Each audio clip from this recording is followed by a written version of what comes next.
Je pense que ces questions sont fondamentales.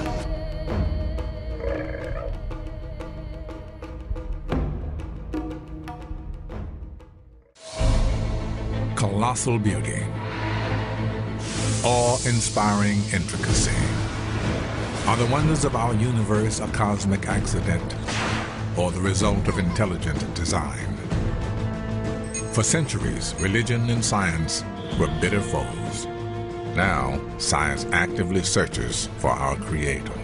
It's just so amazing. The creationists were right all along. To be honest, they just didn't have the argumentative skills. Professor Anthony Flew of England and Reading University is the world's foremost academic atheist over the last 50 years. But now it is the advancement of science itself that has changed the mind of Flew, that has changed the mind.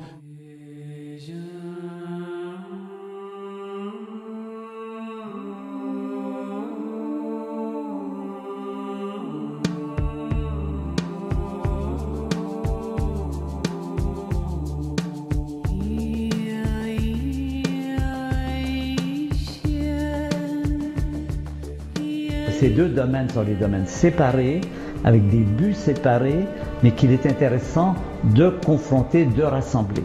Je crois que la science, c'est le domaine de comment ça marche, comment ça fonctionne, comment l'univers fonctionne. La religion, la morale, la philosophie, c'est le domaine de est-ce que c'est bon, est-ce que c'est pas bon, est-ce que c'est ce qu'il faut faire, est-ce que c'est comme ça qu'il faut vivre sa vie. There's a very popular view going around that science and religion are essentially hostile to each other. There is a conflict between religion and science. That is regarded by serious historians of science as a myth. The founders of early modern science, Sir Isaac Newton, Robert Boyle, Johannes Kepler, Galileo, most of these early scientists all not only believed in God, but they thought their belief in God actually made it easier to do science.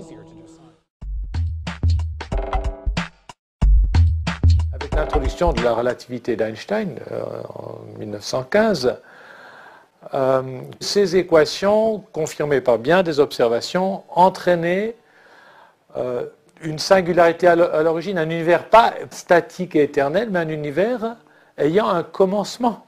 Mais si quelque chose a un commencement, c'est qu'il y a une cause.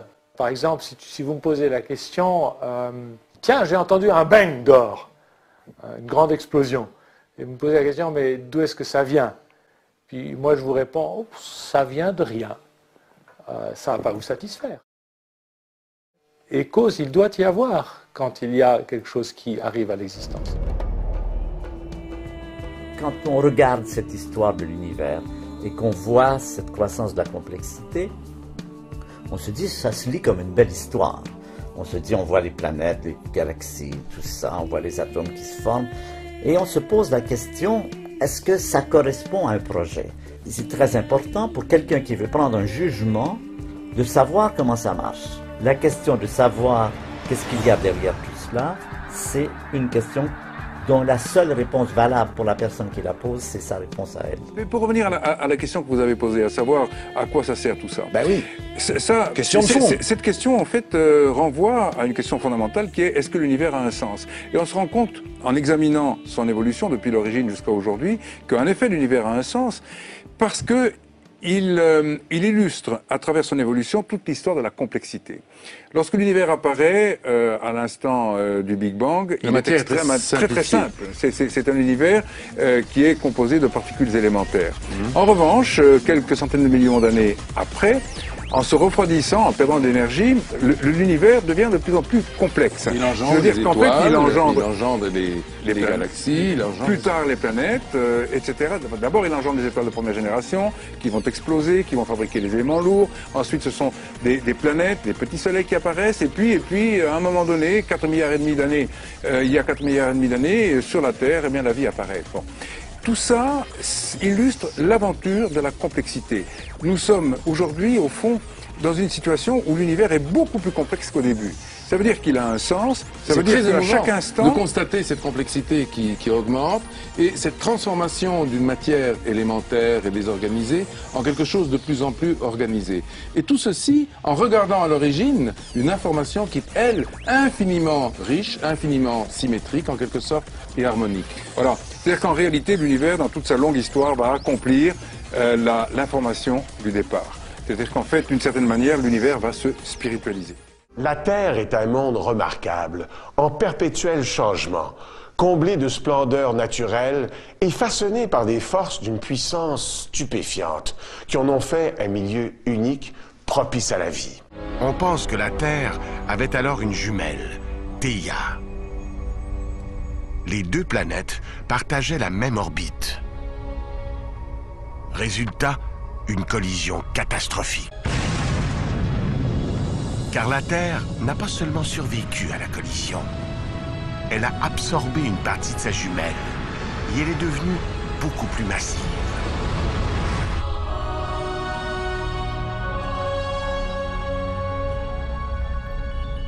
La première conséquence a été l'accroissement de la gravité de la Terre. Sans ce champ gravitationnel plus intense, l'atmosphère de la Terre se serait peu à peu dissipée dans l'espace.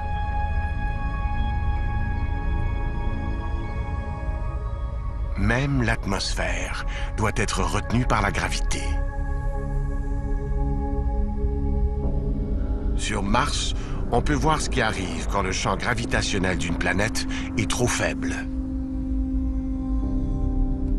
Mars a déjà eu une atmosphère semblable à celle de la Terre, avec ses pluies, ses rivières et ses nuages. Mais Mars est plus petite que la Terre, et pendant des millions d'années, sa faible gravité a laissé fuir son atmosphère. Mais après avoir dévoré une partie de sa jumelle, notre planète a eu un champ gravitationnel assez fort pour retenir une bonne couche d'atmosphère. Et une grande partie de ce qui rend la Terre si spéciale dépend de son atmosphère unique. Elle conserve la chaleur de la planète. Elle crée les variations du climat. Et elle nous fournit l'oxygène que nous respirons. Mais l'atmosphère joue un rôle essentiel à la vie sur la Terre. Elle la protège. Le début de la science, c'est comment tu vois les éléments. Vous avez Jean-Paul Sartre écrivait sur Charles Baudelaire une chose très intéressante. Vous savez la différence entre Charles Baudelaire et les autres poètes? C'est que Charles Baudelaire, quand il voyait un arbre, il voyait au-delà de cet arbre. Que les autres, quand ils voient un arbre, ils ne voient qu'un arbre. Et bien dans cette formulation poétique, il y a une dimension fondamentale. C'est que tu peux voir un arbre et te dire c'est qu'un arbre, j'en fais ce que je veux, si c'est qu'un arbre, je l'arrache. Mais si cet arbre devient signe du créateur de l'arbre, tu n'arraches pas l'arbre qui appartient au créateur de l'arbre. Il t'a dit dans la façon dont tu avais de le voir qu'il était un signe de qui l'avait créé. Tu le respectes au moment où tu le regardes. C'est ça le signe.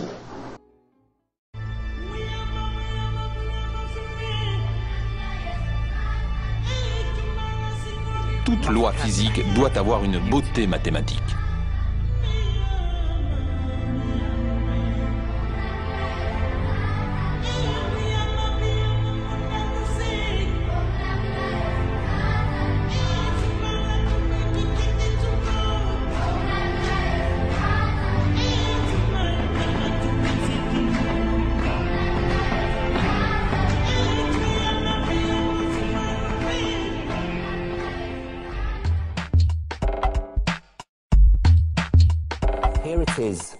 Voici l'équation de Dirac. Gamma mu, facteur de idéron moins EA mu, psi, égale M psi.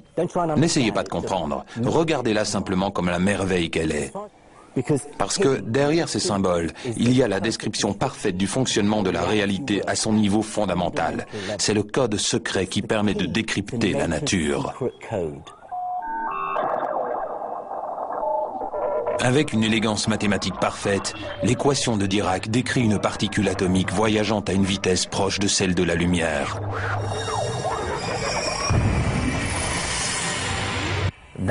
Et ça, Dirac s'y attendait.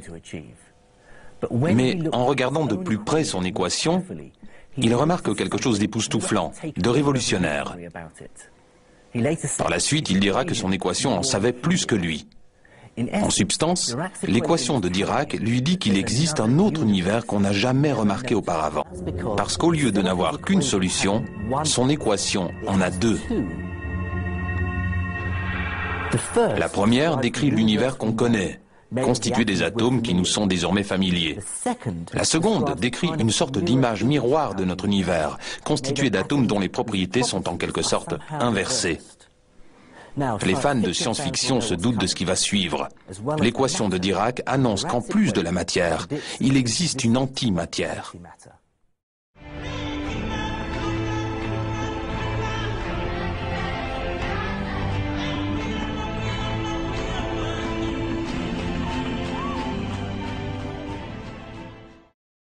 Le cerveau humain n'est pas très gros. Un peu plus d'1 kilo de tissu mou. Mais il peut produire des idées capables de transformer le monde. Il peut contenir des personnalités aussi diverses que Martin Luther King ou Gengis Khan. Il sait même ce qu'il est. Il a la conscience de soi. Et nous pensons qu'il a une âme. Mais d'où vient cette âme? La conscience est-elle un produit du cerveau? Et peut-elle lui survivre? Chaque soir, quand nous nous endormons, notre conscience nous échappe. La définition la plus simple de la conscience est ce qui s'en va quand nous tombons dans un sommeil sans rêve. Mais en vérité, le cerveau ne s'éteint pas du tout. Les neurones ou cellules nerveuses sont en réalité aussi actifs que lors des phases d'éveil. Ce qui caractérise un humain, c'est sa conscience. Nous sommes capables de percevoir la beauté et la grâce, d'éprouver de l'amour et de la joie. Nous avons besoin de nous exprimer. L'art et la culture nous sont nécessaires. Nous aspirons à la raison, nous éprouvons de la nostalgie. Toutes ces facultés de notre conscience ne sont pas de nature matérielle. Alors sont-elles compatibles avec la conception qui veut que l'être humain ne soit qu'une sorte de machine biologique? Certainement pas. Dans une conception matérialiste du monde, notre conscience, elle aussi, devrait être définissable matériellement, ce qui est difficilement concevable, trop contradictoire avec ce que nous ressentons. Contrairement aux idées reçues, la science n'exige pas que nous ayons une conception matérialiste du monde. On peut même définir la physique quantique moderne comme la description du fait que la matière doit son existence et sa cohésion à des facteurs immatériels. Et en observant ces facteurs immatériels, je constate qu'ils sont étonnamment proches de ce qu'on nomme intuitivement la conscience. Si nous partons du fait que le noyau de notre conscience n'est pas matériel, nous pouvons dire que l'âme est le siège de notre conscience.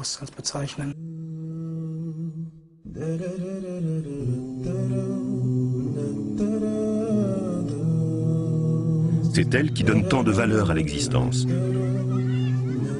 C'est elle encore qui brille dans les yeux des enfants, qui nous donne la faculté de vivre des expériences et d'éprouver des intuitions.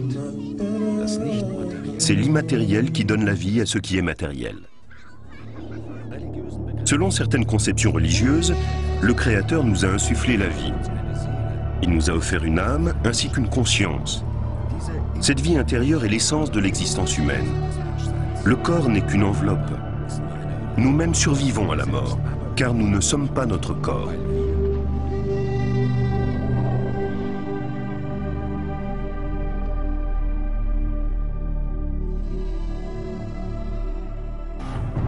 Le monde que nous croyons connaître, le monde solide et rassurant, se révèle n'être qu'une portion infime d'un univers infiniment plus étrange et plus beau que dans nos rêves les plus fous.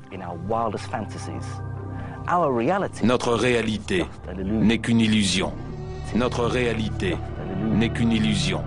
Notre réalité n'est qu'une illusion.